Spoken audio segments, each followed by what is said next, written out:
11واں سپارہ سورہ یونس کی آیت نمبر 106 اور 107۔ اللہ رب العزت کا فرمان عالی شان ہے، وَلَا تَدْعُ مِن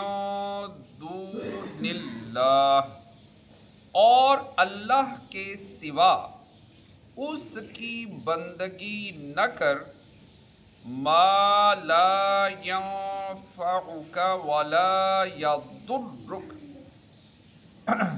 جو نہ تیرا بھلا کر سکے نہ برا۔ فَإِن فَعَلْتَ، پھر اگر ایسا کرے، فَإِنَّكَ إِذًا لَّمِنَ الظَّالِمِينَ، تو اس وقت تو ظالموں سے ہوگا۔ مفسرین فرماتے ہیں کہ اس آیت میں بظاہر خطاب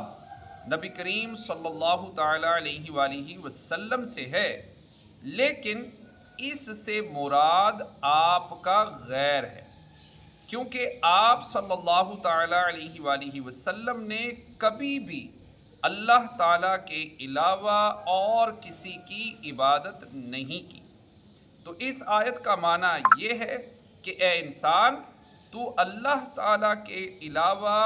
کسی دوسرے کی عبادت نہ کر، جو عبادت کرنے اور پکارنے کے باوجود تجھے کوئی نفع نہ دے سکے، اور اگر تو اس کی عبادت کرنا اور اسے پکارنا چھوڑ دے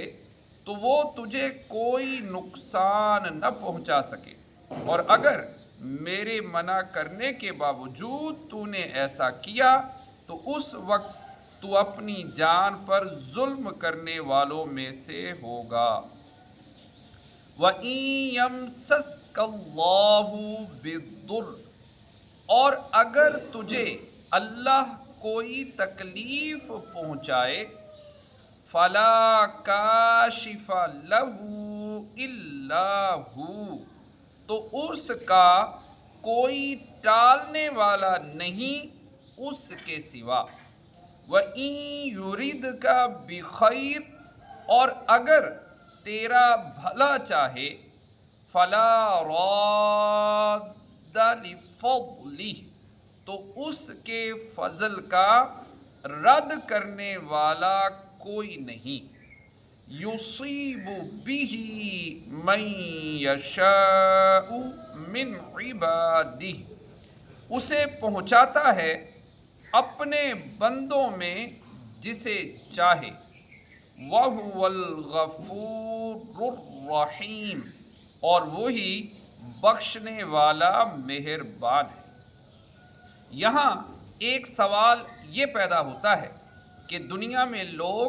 ایک دوسرے کو نفع بھی پہنچاتے ہیں اور نقصان بھی، جبکہ آیت میں کسی مخلوق کے نفع پہنچانے کا انکار کیا گیا ہے۔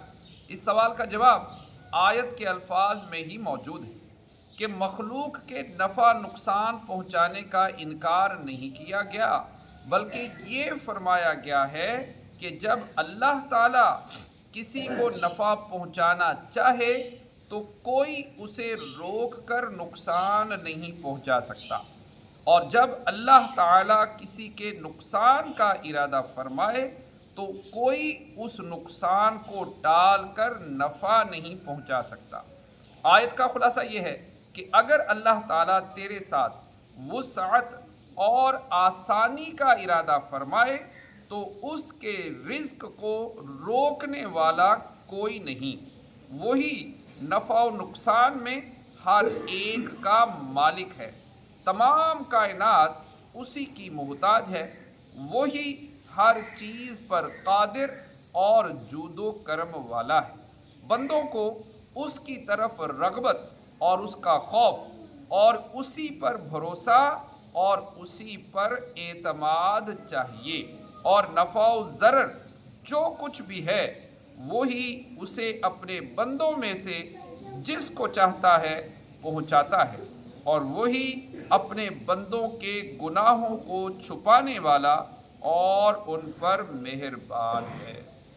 صلو علی الحبیب صلی اللہ تعالی علی محمد۔